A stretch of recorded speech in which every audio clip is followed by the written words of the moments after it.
أعوذ بالله من الشيطان الرجيم. بسم الله الرحمن الرحيم.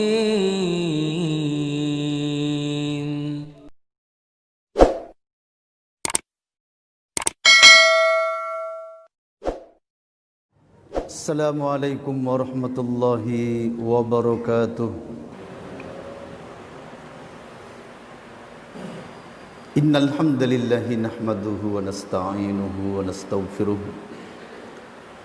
wa natubu ilayhi wa na'udzu bihi min shururi anfusina wa min sayyiati a'malina. Man yahdihillahu fala wa man yudlil fala hadiyalah. Wa asyhadu an la ilaha illallah wahdahu la syarika lah. Wa asyhadu anna Muhammadan abduhu wa rasuluh. Amma ba'du. Para jamaah Masjid Al-Jariyat Ats-Tsalas Surabaya yang dimuliakan Allah Subhanahu wa taala, kita lanjutkan kajian tafsir Ibnu Katsir. Kita telah sampai pada surah Ar-Ra'd ayat 38 sampai ayat 39 dengan tema Rasul adalah manusia biasa. Mari kita baca ayatnya secara bergantian. A'udzu billahi minasy syaithanir rajim. Sama.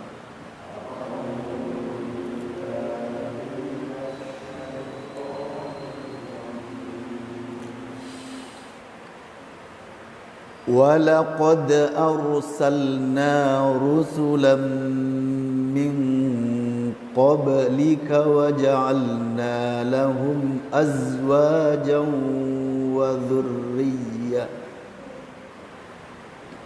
وَلَقَدْ رُسُلًا مِّن قَبْلِكَ لَهُمْ أَزْوَاجًا وذرية وما كان لرسول أن يأتي بآية إلا بإذن الله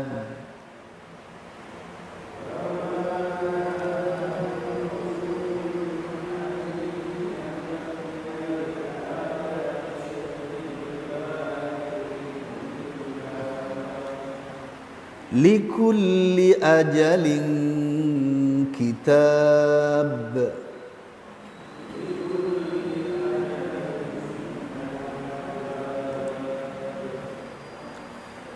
yamhullahu ma yasha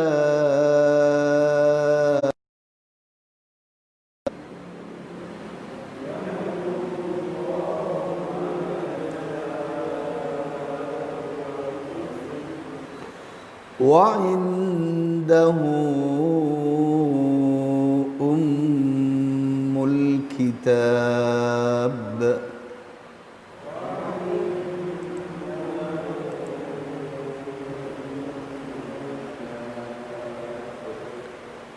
Dibaca artinya. Dan sungguh kami telah mengutus engkau Muhammad, dan kami berikan kepada mereka istri-istri dan keturunan. Tidak ada hak bagi seorang rasul mendapatkan sesuatu bukti mukjizat mereka dengan izin Allah. Untuk setiap masalah ada kitab atau petunjuk. Allah menghapus dan menetapkan apa yang Dia kehendaki, dan di sisinya terdapat ummul kitab atau makhluk. Allah Subhanahu wa taala berfirman, wa laqad arsalna rusulan min qablika, dan sesungguhnya kami telah mengutus beberapa rasul sebelum kamu. Wa ja'alna lahum azwajan wa dhurriyyah, dan kami berikan kepada mereka istri-istri dan keturunan. Wa ma kana li rasulin an ya'tiya bi ayatin illa bi idznillah. Dan tidak ada hak bagi seorang rasul mendatangkan suatu ayat atau mukjizat melainkan dengan izin Allah. Likullin ja'alna likullin ajalin kitab. Bagi tiap-tiap masa ada kitab yang tertentu. Yamhullahu ma yasha'u wa yuthbit. Allah menghapuskan apa yang Dia kehendaki dan menetapkan apa yang Dia kehendaki. Wa indahu ummul kitab. Dan di sisi terdapat ummul kitab, yakni Lauhul Mahfuz.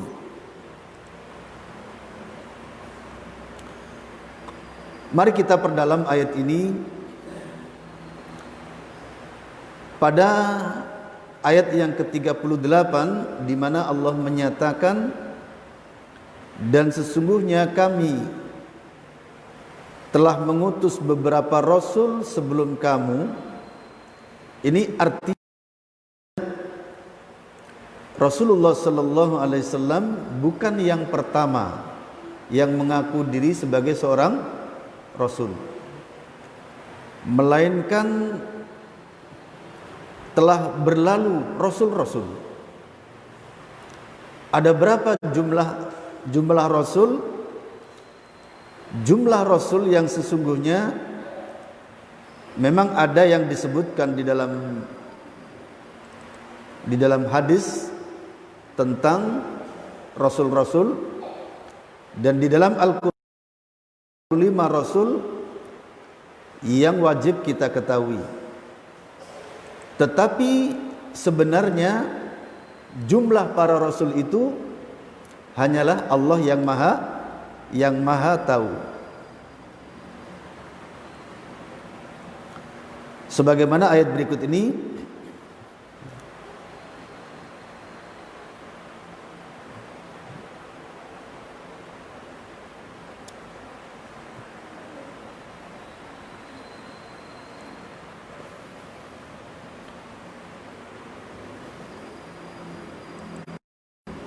yaitu tentang bahwasanya tidak ada yang mengetahui berapa jumlah rasul itu kecuali Allah Subhanahu wa taala. Apa ayatnya?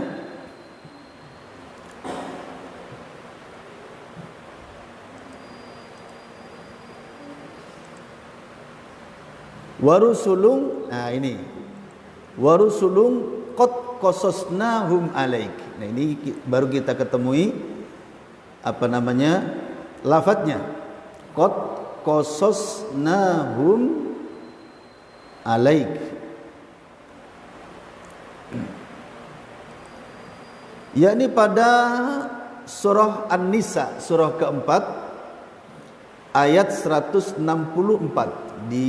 Dilihat segera tentang seberapa jumlah para nabi dan rasul. Allah menyatakan warusulan qad qasasnahum alaika min qablu warusulan lam naqsushum alaik wa kallamallahu Musa taklima. Artinya,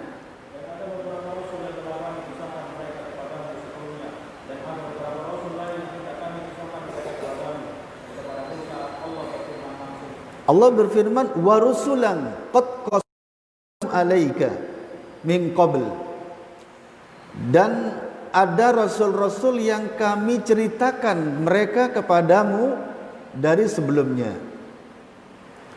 Warusulan lam naqsushum alaik, dan rasul-rasul yang belum kami atau yang tidak kami ceritakan kepadamu. Wa kallamallahu Musa taklima, dan Allah berfirman kepada Musa dengan sebenarnya. Surah An-Nisa surah keempat ayat 164. Misalnya di antara para itu ada yang disebutkan oleh Allah nama-nama mereka sebagaimana yang terdapat dalam Al-Quran. Ada berapa? Ada 25 Rasul. Yang selainnya bukan Rasul tapi Nabi atau mungkin kalam hikmah, ahli hikmah gitu. Terus bagaimana jumlah seluruhnya? Hanya Allah yang maha tahu. Walau demikian disebutkan juga dalam hadis tentang jumlah para nabi dan rasul sekitar 23.000 berapa begitu ya. Ini di dalam hadis disebutkan atau di dalam tafsir-tafsir juga diterangkan. Tetapi secara umum kesimpulannya seperti itu. Hanya Allah yang maha tahu berapa jumlah para nabi dan para rasul.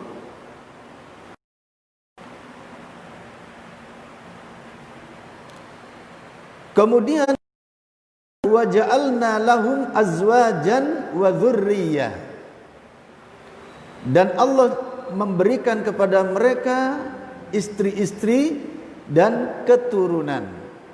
Nah, ini menunjukkan bahwasanya para nabi itu adalah manusia biasa. Ya. Para nabi, para rasul itu manusia biasa yang diangkat oleh Allah menjadi nabi atau menjadi rasul. Nah, ini mereka bukan malaikat, mereka manusia biasa. Hanya saja diangkat oleh Allah untuk menjadi nabi.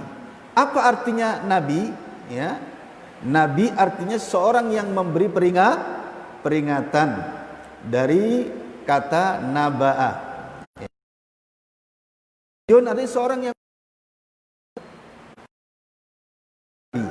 seorang rasul dalam rangka membangkitkan kembali. Nah, ini membangkitkan kembali, mengajak kembali untuk kembali menyembah hanya kepada Allah. Nah, ini maka disebut Nabiyun Mursal. Nabiyun Mursalun artinya seorang nabi yang diutus. Seperti siapa? Nabi Nuh alaihissalam tidak layak menurunkan keturunan berikutnya.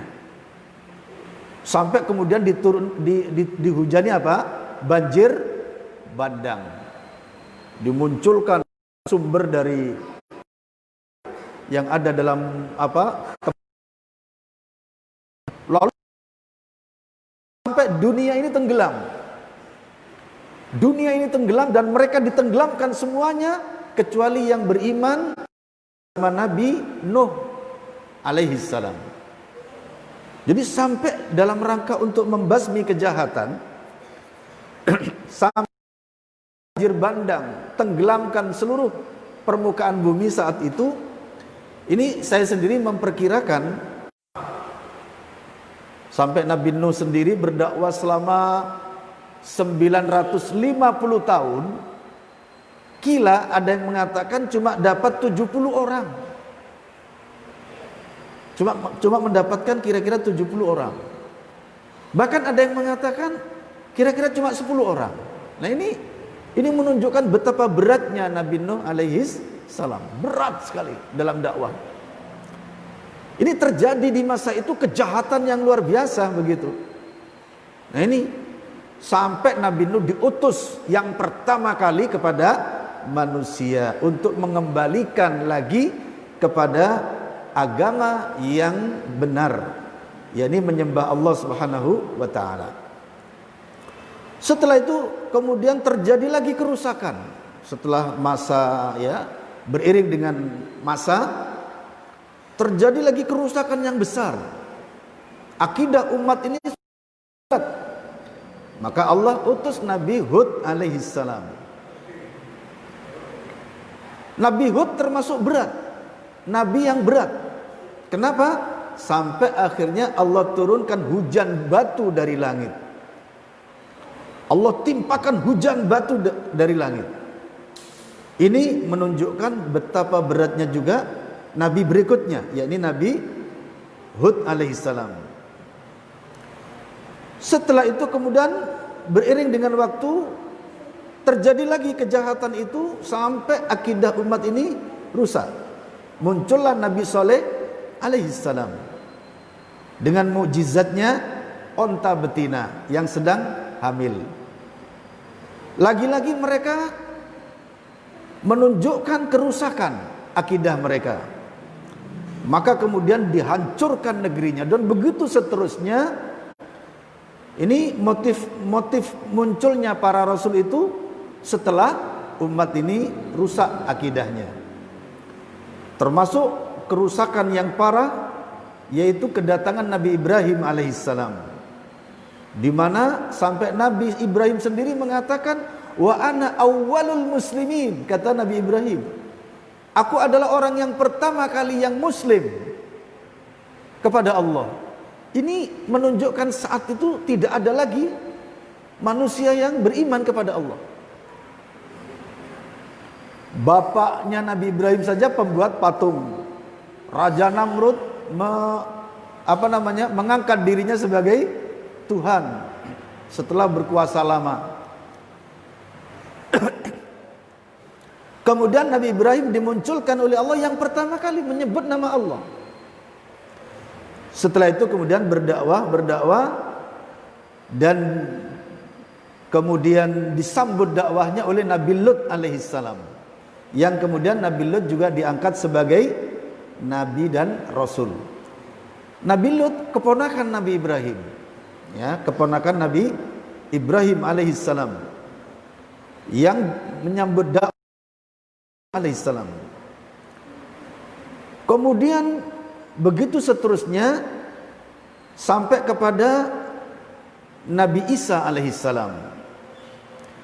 Nabi Isa ini saat itu akidah umat juga dalam keadaan rusak, walaupun tidak berjauhan jaraknya dengan nabi sebelumnya.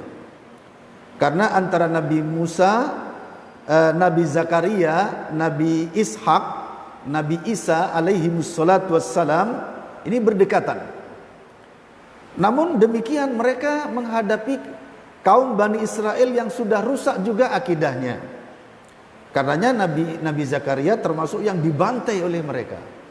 Setelah Nabi Zakaria dibantai, urutan berikutnya siapa? Putranya Nabi Yahya alaihissalam dibantai juga, dicincang tubuhnya. Setelah itu tinggallah Nabi Bani Israel yang terakhir, yakni Nabi Isa alaihissalam. Nabi Isa pun juga tidak luput dari incaran mereka. Dikejar. Sedikit buka pengajian, sedikit menyampaikan wahyu, tercium oleh mereka, dikejar lagi. Sampai Nabi Isa pindah-pindah tempat tanpa alas kaki. Tanpa alas kaki artinya kakinya menyentuh tanah. Nah, sentuhan kaki terhadap tanah ini dalam bahasa Arab disebut al-masih. Al-masih. Sehingga Nabi Isa dikenal dengan apa? Al-masih. Ini dasar atau alasan pertama kenapa Nabi Isa disebut al-masih. Alasan kedua, Nabi Isa disebut al-masih karena tidaklah tangan mulia Nabi Isa menyentuh al-maraduz zamna, seorang yang sakit menaun, melainkan biiznillah, dengan izin Allah sembuh. Seorang buta menawun disentuh oleh tangan Nabi Isa, sembuh dengan izin Allah. Sentuhan dalam bahasa Arab al-masih. Nah, ini dua sumber kenapa al-masih bin Maryam disebut al-masih. Sebagaimana nanti akan ketemu dengan al-masih Dajjal, ya. Kenapa Dajjal disebut al-masih? Karena Dajjal buta sebelah, ya, matanya yang kanan sebelah. Nah, buta ini dalam bahasa Arabnya disebut mamsuhul ain, terusap, tersentuh matanya. Nah, tersentuh nama lain juga al-masih. Ini kalau Dajjal alasannya disebut al-masih karena buta mata satu. Kembali kepada ayat para jamaah, bahwasanya para nabi dan rasul itu manusia biasa. Ya, mereka punya anak, istri. Bahkan Nabi Daud saat itu diperbolehkan istri sebanyak 100. Nabi Daud istrinya 100. Sulaiman juga demikian. Di masa itu syariatnya boleh. Sampai di masa Nabi Muhammad sallallahu alaihi wasallam, untuk umat Muhammad hanya diperbolehkan berapa? 4 orang dalam satu waktu. Maksudnya dalam satu waktu itu, ya dalam satu waktu. Nanti kalau misalnya mati 1 nambah lagi, atau mati 2 nambah lagi melengkapi 4 begitu. Ya, yang jelas dalam satu waktu tidak boleh lebih dari 4. Nah, di sini para jamaah tentang hakikat seorang nabi dan rasul. Cuma perbedaannya tadi, ketika seorang nabi menjadi seorang rasul, artinya dia memulai kembali. Setelah umat itu rusak, maka nabi tadi datang, diperintah oleh Allah, seru mereka untuk menyembah Allah. Makanya di antara perkataan mereka yang paling terkenal apa? Yang dikatakan oleh Nabi Nuh, yang dikatakan oleh Nabi Saleh, yang dikatakan oleh Nabi Syuaib, Nabi Ibrahim, Nabi Musa, dan Nabi Muhammad sallallahu alaihi wasallam ketika datang kepada kaumnya, apa yang mereka katakan? Ya qaumi budullaha malakum min ilahin ghairuh. Wahai kaum, sembahlah Allah, tidak ada Tuhan selain. Inilah ucapan terkenal para nabi dan rasul. Jadi memulai setelah rusak. Makanya disebut rasul. Karena apa? Sifatnya diutus untuk membangkitkan kembali. Ada juga bukan rasul tapi sekedar nabi. Nah, nabi ini artinya sama, pemberi peringatan. Hanya saja dia tidak seperti rasul. Kalau rasul benar-benar membangkitkan, seperti Nabi Nuh datang kepada umat setelah rusak. Ya. Seperti juga Nabi Muhammad SAW ketika manusia saat itu sudah tidak lagi menyembah Allah secara total. Nih. Sedangkan ya Nabi Muhammad ini totalitas.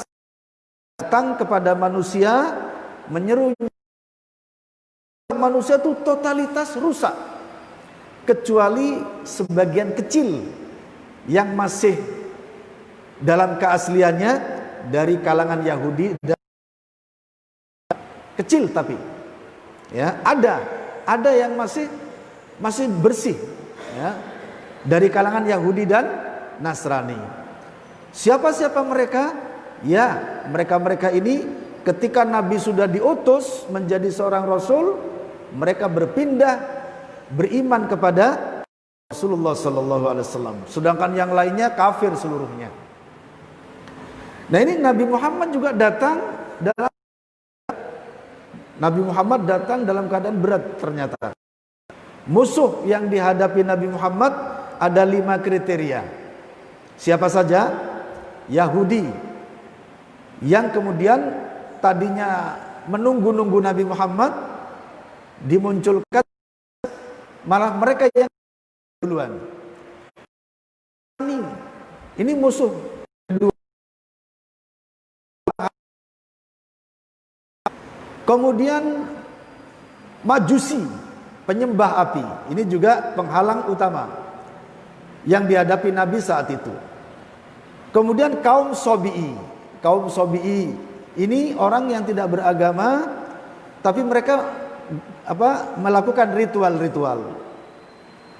Kemudian yang terakhir yaitu kaum musyrikin Arab, di mana mereka meyakini Allah tapi juga menyembah berhala. Ini kekuatan yang berhadapan langsung dengan dakwah Rasulullah SAW. Maka terjadilah apa yang terjadi sebagaimana dalam sejarah.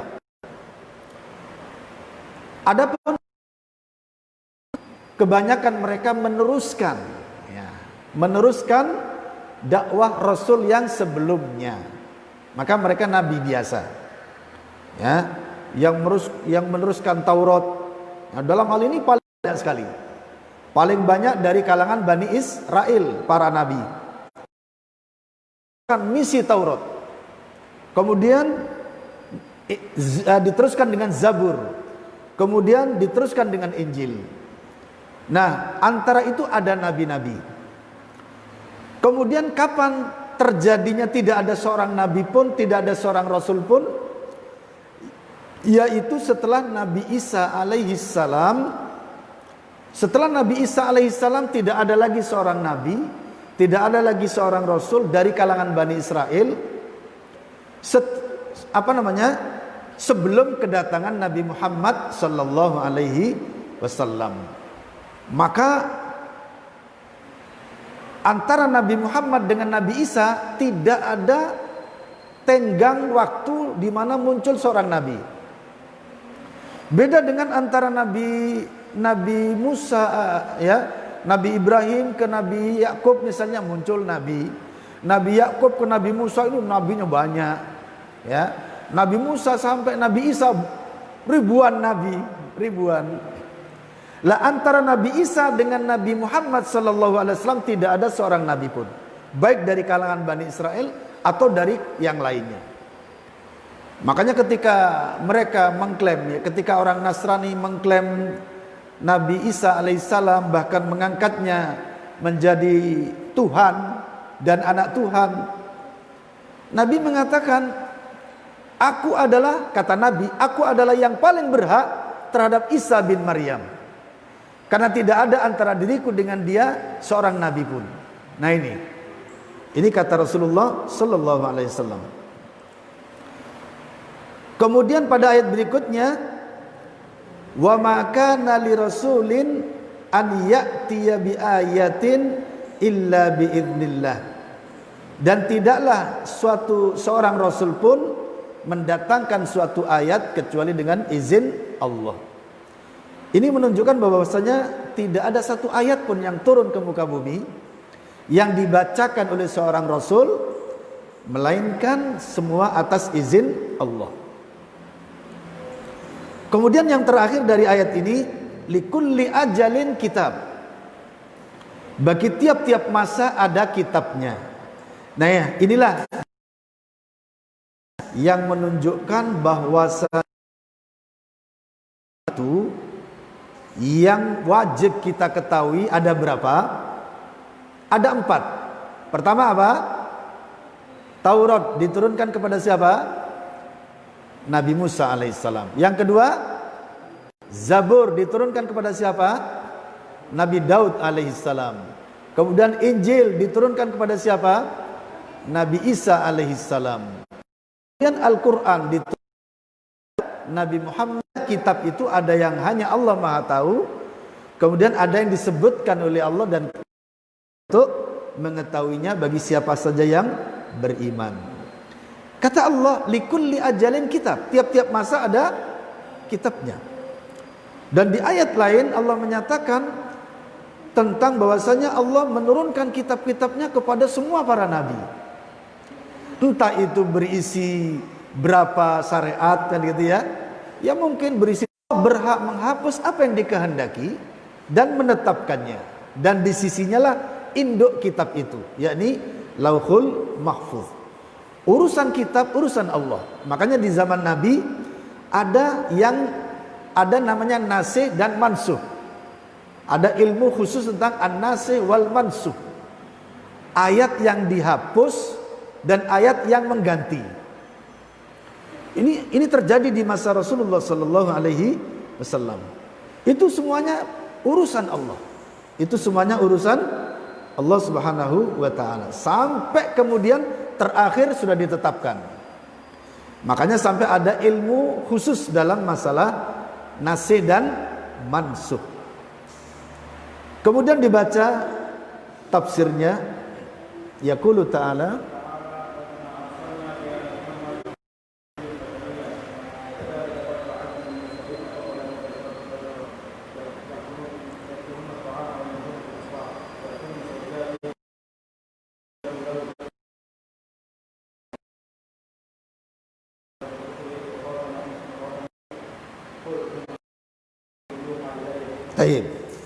Yaqulu ta'ala, Allah Ta'ala berfirman, wa kama arsalnaka ya Muhammad, kami telah mengutus engkau rasulan basyariyan, seorang rasul dari manusia. Karena nanti ada rasul yang para malaikat. Para malaikat itu rasul. Malaikat Jibril rasul. Malaikat maut rasul. Malaikat Mikail rasul. Dan ada malaikat-malaikat yang bukan rasul. Nah, sebagaimana manusia ada rasul, ada bukan rasul. Malaikat pun juga demikian. Ada yang jadi rasul, ada yang sekedar malaikat biasa. Ya, yang jadi rasul, yang nama-namanya yang terkenal, yaitu Nabi, malaikat Jibril ini rasul. Malaikat maut rasul, diperintahkan untuk, nah ini diperintahkan cabut nyawa. Malaikat Mikail diperintahkan untuk membagi-bagi oksigen. Bagi oksigen, bagi makanan manusia, minumannya, yang diperlukan apa, itu malaikat Mikail. Termasuk malaikat super sibuk, malaikat Mikail ini. Ini rasul dari para malaikat, rasul dari manusia. Adapun dari tidak ada rasul, yang ada hanya al-mursalina qablaka. Demikian pula kami telah mengutus para rasul sebelum kamu, basyaron, juga dari manusia, di mana yakuluna ta'ama, mereka juga makan makanan, wa yamshuna fil aswaq, dan mereka juga berjalan di pasar-pasar, kerja nyari nafkah, wa ya'tuna zaujat, dan mereka juga punya istri-istri, wa yuladu lahum, dan diberi anak kepada mereka. Lah ya, ini wa ja'alna lahum azwajan wa dzurriyyah, dan kami jadikan juga bagi para nabi dan rasul itu keturunan, ya. Paling tidak kita juga keturunan nabi, ya. Nabi siapa? Nabi Adam alaihissalam, jelas itu, ya. Jadi para nabi punya istri, punya anak, punya keturunan dari manusia.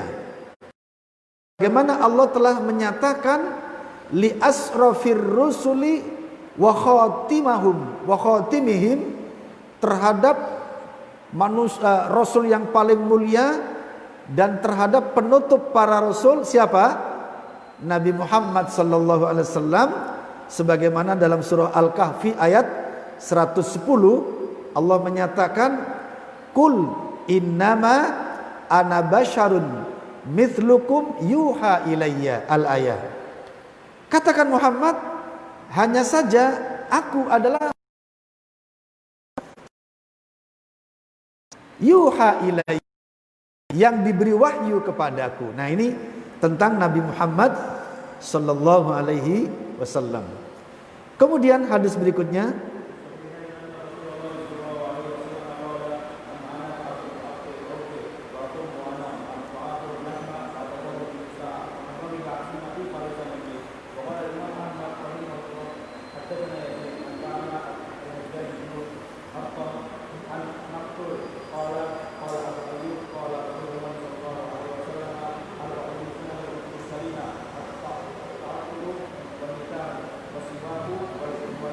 Tayyib. Wa fi sahihaini, di dalam Bukhari Muslim dikatakan, anna Rasulullah sallallahu alaihi wasallam qala, bahwasanya Rasulullah bersabda, amma ana, adapun aku, fa asumu, aku berpuasa, wa uftiru, aku juga berbuka, wa aqumu, dan aku salat malam, wa anamu, dan aku juga tidur, wa akulud dasma, dan aku juga makan makanan, wa atazawwajun nisa, dan aku juga menikahi para wanita. Faman raghiba an sunnati falaysa minni, kata Rasulullah, siapa yang enggan dengan sunnahku, maka dia bukan termasuk golonganku. Ini Nabi menunjukkan dirinya siapa? Manusia biasa. Ya, ini karena pernah terjadi, ada 3 orang datang datang sok suci begitu, mendatangi istri-istri Nabi, bertanya gimana Nabi kalau di rumah. Ya dijelaskan apa adanya. Nabi ya tidur, ya sholat malam, Nabi ya menikahi istri-istri, Nabi juga makan, minum, pergi ke pasar, macam-macam seperti manusia biasa. Lalu apa yang terjadi? Ka'annahum taqalluha. 3 orang ini seakan meremehkan. Lalu kita ini di mana dibanding dengan Nabi? Ini diantaranya. Kata mereka salah satunya, aku tidak pernah tidur. Kenapa? Sibuk ibadah. Satunya lagi mengatakan, aku tidak pernah makan. Kenapa? Sibuk ibadah. Satunya lagi mengatakan, aku tidak pernah menikahi wanita karena sibuk ibadah. Sedangkan Nabi masih makan, masih tidur. Lalu di mana kita dibanding Nabi, kata mereka. Ini maknanya. Lantas setelah Nabi pulang, diceritai oleh para istrinya, dikejar para jamaah. Lalu kedapatan dan Nabi katakan, antumul ladzina taquluna kadza wa kadza. Kaliankah yang mengatakan demikian, demikian, demikian? Lantas Nabi mengatakan bahwa aku berpuasa, aku juga berbuka, aku juga bangun malam, aku juga tidur, aku juga makan, aku juga menikahi. Lantas divonis oleh Nabi, siapa yang benci dengan sunnahku bukan termasuk golonganku. Lah mereka yang sholat malamnya kenceng, ininya kenceng, sementara enggan dengan sunnah Nabi. Kata Nabi, laisa minni, bukan golonganku. Lah ini berat ini. Jadi kita dalam beribadah apa adanya sesuai dengan sunnah, nggak boleh berlebihan. Kemudian hadis yang kedua, waqala al-Imam Ahmad haddatsana Yazid, telah bercerita kepada kami Yazid, qala amba'ana al-Hajjaj bin Artah, telah bercerita kepada kami Hajjaj bin Artah. Sudah masuk waktu ya. Coba diazani dulu, kita tambah lagi nanti keterangannya supaya lengkap.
وبعثهم مقاما محمودا الذي وعدته.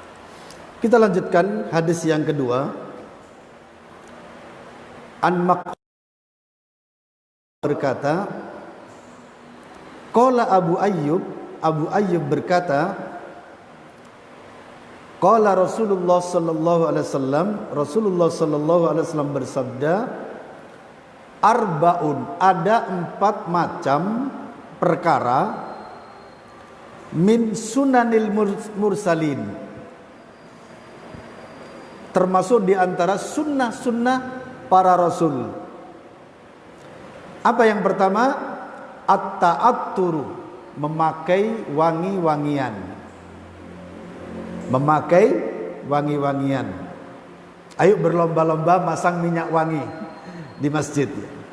Satu apa? Untuk apa namanya? Supaya banyak yang memakai minyak wangi. Kenapa? Sunnah Rasul. Yang kedua, wan nikahu, dan nikah. Nikah termasuk di antara sunnah para Rasul. Wasiwaku, dan bersiwak. Saya lupa tidak bawa tadi ya. Siwak. Siwak ini bukan dari kayu sembarangan ya. Bukan asal lewat ketemu kayu langsung dipakai, bukan. Ada siwak khusus yang memang ternyata siwak tersebut mengandung zat yang sangat bagus untuk gigi. Ya, mengandung zat yang sangat bagus untuk apa? Untuk gigi. Sebagaimana yang sering menjadi hadiah bagi orang yang umroh atau haji ya. Itu siwak. Ya, dengan tangan kiri memakainya, kemudian digosok-gosok ke gigi. Ya, terus kemudian jangan lupa lesannya juga digosok. Kemudian walhina'u, memakai apa? Pacar. Nah, memakai pacar. Ini di antara sunnah-sunnah para nabi dan sunnah-sunnah para rasul, kata Rasulullah sallallahu alaihi wasallam.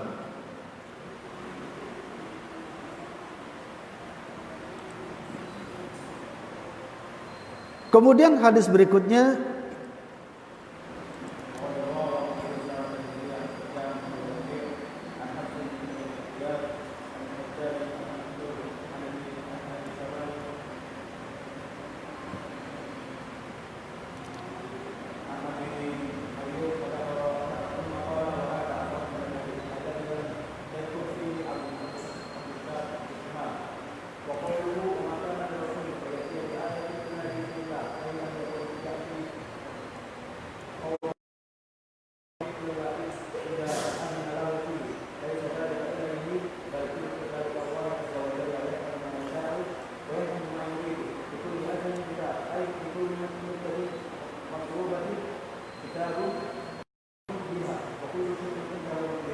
tayyib.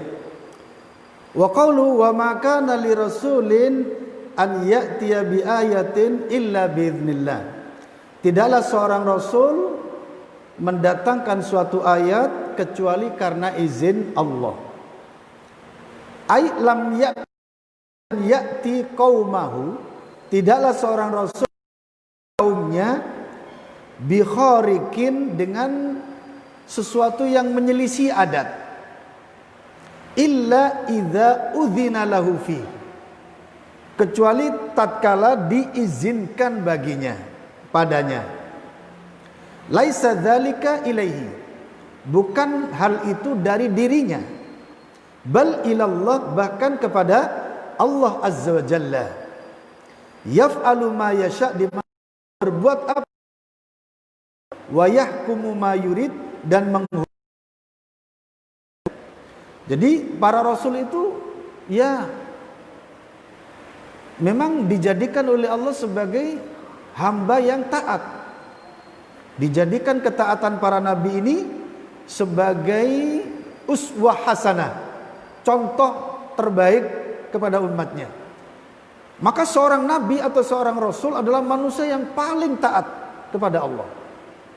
Tidak nambah sedikit pun, tidak mengurangi sedikit pun. Jadi tidak ada yang mentang-mentang karena diberi kemampuan oleh Allah kemudian sedikit-sedikit bikin acara sedikit-sedikit bikin keanehan, tidak. Semuanya ketika ada izin dari Allah.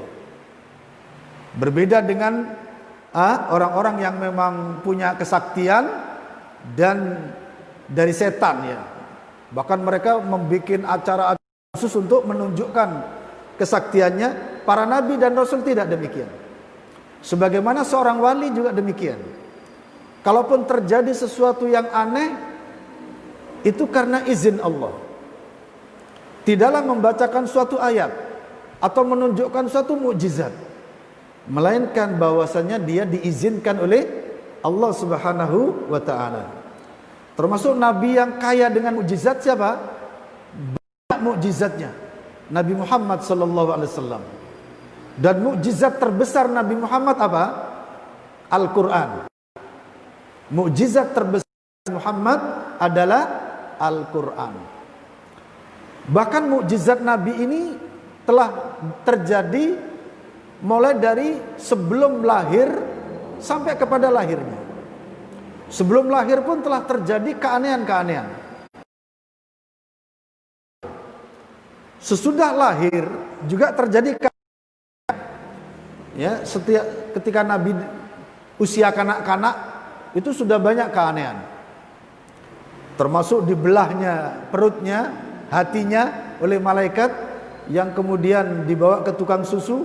Nah ini ada keanehan-keanehan. Termasuk keanehan di masa remaja. Ya, termasuk juga ketika bersama Khadijah ya, waktu sebelum jadi suami. Perjalanan Nabi bersama pembantu Khadijah dari Mekah menuju Syria. Coba bayangkan. Di perjalanan selalu mendung, selalu Nabi itu tidak pernah kepanasan. Ini diantara mukjizatnya. Tidak pernah disentuh terik matahari gitu. Jadi selalu naungan.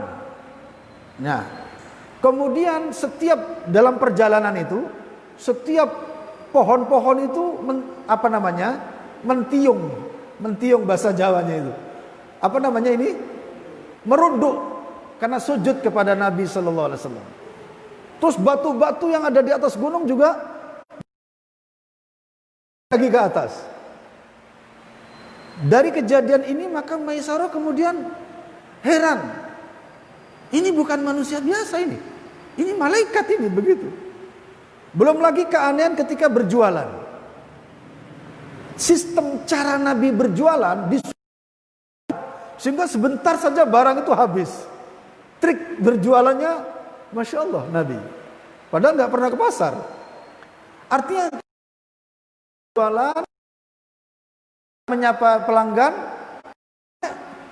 barang-barang itu habis begitu. Setiap Nabi yang bawa habis. Ini Nabi. Sampai kemudian keanehan-keanehan itu tercium oleh siapa? Khadijah, ya, radhiyallahu anha.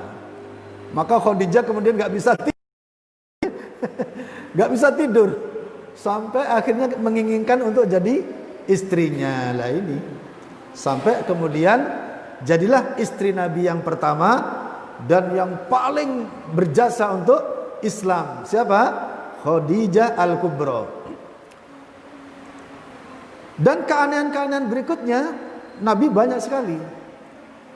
Ya, di antaranya sebuah pohon mencabut dirinya pada Nabi dan kemudian setelah itu kembali tempat seperti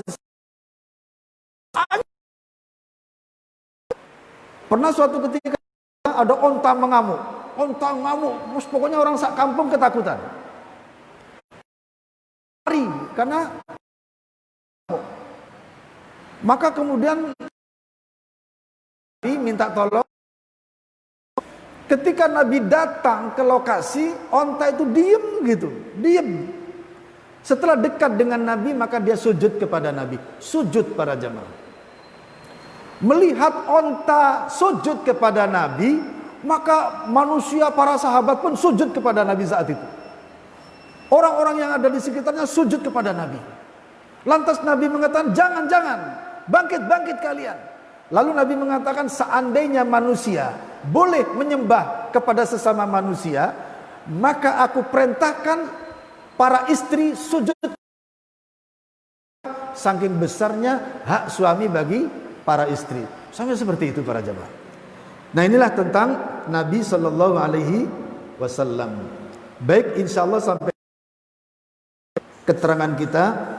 Semoga kita termasuk di antara hamba-hamba Allah yang senantiasa menjalankan perintah dan senantiasa menjauhi larangan-larangannya. Amin ya rabbal alamin. Doa kafaratul. Subhanakallahumma wa bihamdika asyhadu an la ilaha illa anta astaghfiruka wa atubu ilaik. Assalamualaikum warahmatullahi wabarakatuh.